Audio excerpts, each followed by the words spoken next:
लोकसभा निवडणुकीच्या अंतिम टप्प्यातील मतदान शनिवारी पार पडले. त्यानंतर लगेच समोर आले ते एक्झिट पोल आणि आता सर्वांना प्रतीक्षा लागली आहे ती निकालाची. कोणता पक्ष विजयी होईल, कोणाचा पराभव होईल याचा अंदाज एक्झिट पोलद्वारे स्पष्ट होतो. पण हे अंदाज नेहमीच खरे ठरतील असं नाही. बऱ्याचदा एक्झिट पोलचा अंदाज एक आणि निवडणुकीचा निकाल नेमका उलटा असंही घडलंय. कोणत्या निवडणुकीच्या निकालात एक्झिट पोलचा अंदाज आणि निवडणुकीचा निकाल हा वेगळा लागलाय, चला तर पाहूया या व्हिडिओतून. 2004च्या लोकसभा निवडणुकीत एनडीएला 240 जागा मिळतील असा अंदाज वर्तवण्यात आला होता, पण तो फेल ठरला. भाजपने 187 जागांवर विजय मिळवला.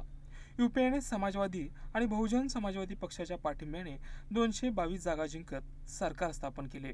2009च्या निवडणुकीत एक्झिट पोलच्या निकालात बऱ्याच एजन्सी अपयशी ठरल्या. काँग्रेसचा पराभव होणार असल्याचं अनेक एजन्सीनं सांगितलं. मात्र प्रत्यक्षात यूपीएला 262 तर एनडीएला 159 जागांवर विजय मिळवला.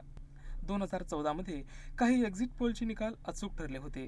भाजपला या निवडणुकीत 340 जागा मिळेल असा दावा न्यूज 24 चाणक्य यांनी केला होता, तर काँग्रेसला 100 जागा मिळतील असा अंदाज वर्तवला होता. त्यानुसार एनडीएला 340 आणि यूपीएला 70 जागा मिळाल्या. 2019 मधील निवडणुकीत बहुतांश एक्झिट पोलचे अंदाज अचूक ठरल्याचे दिसून आले. अनेक एजन्सींनी या निवडणुकीत भाजपच्या नेतृत्वाखालील एनडीएला बहुमत मिळेल असा दावा केला होता. तो अचूक ठरला. भाजपने या निवडणुकीत 303 तर एनडीएने एकूण 353 जागा मिळवल्या. यूपीएला मात्र 91 जागांवर समाधान मानावे लागले. तुम्हाला काय वाटतं या एक्झिट पोलच्या निकालावर? कोण होणार पंतप्रधान, कोण ठरणार विजयी, कोण होणार पराभूत? आम्हाला कमेंट करून नक्की सांगा.